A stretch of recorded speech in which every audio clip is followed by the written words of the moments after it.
Dans un documentaire inédit diffusé sur Canal+ ce dimanche 21 mai dès 23h10 et déjà disponible sur MyCanal, la journaliste Laure Boulot parcourt le Maroc. L'ancienne footballeuse professionnelle fait découvrir les dessous d'un pays en pleine expansion footballistique et en profite pour se confier sur son avenir à Télé Loisirs. Hakim Ziyech, Achraf Hakimi, Asdi Nounahi.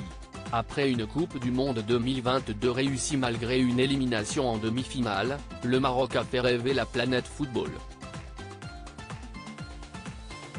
Laure Boulot, ancienne footballeuse professionnelle reconvertie en consultante journaliste sur Canal+, l'a bien compris.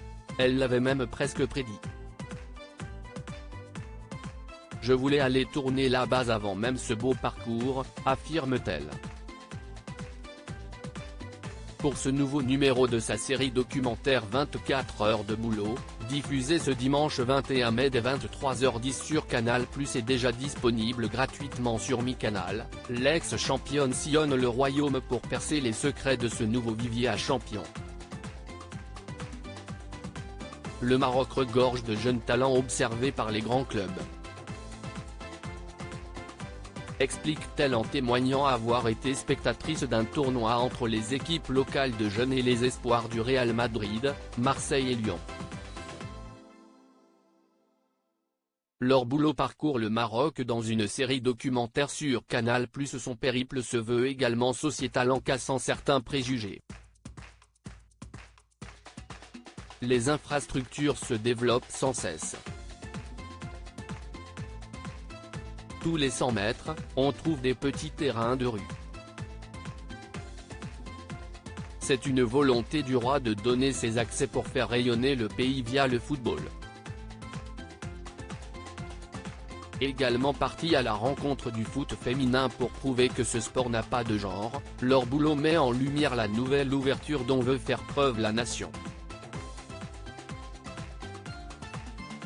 Des moyens sont mis en place pour les féminines. Au Maroc, comme en France, c'est plus simple qu'avant pour une femme de jouer. Fascinée par ce pays du Maghreb, qu'elle visite au moins une fois par an et qu'elle a parcouru avant d'y amener les caméras, la trentenaire ne tarit pas d'éloges au sujet des infrastructures, développées, qu'elle a pu observer. J'ai eu la chance de visiter le centre d'entraînement de l'équipe nationale. Il n'a rien à envier à celui de Clairefontaine, le camp de base de l'équipe de France, note de la rédaction. Après 24 heures de boulot, la consultante sportive souhaite s'épanouir au-delà du football afin d'aérer son documentaire. L'ancienne joueuse du PSG rejoint certains acteurs qui font le football sans le ballon. Comme édition, qui s'est attelé à peindre les visages de certains joueurs et du sélectionneur Walid Regragui sur les façades d'immeubles. La première fois où j'ai été dans les rues de Casablanca, j'ai vu une immense fresque semblable à celle de Zidane à Marseille, se remémore-t-elle, encore époustouflée par la beauté de ses portraits, c'était monumental.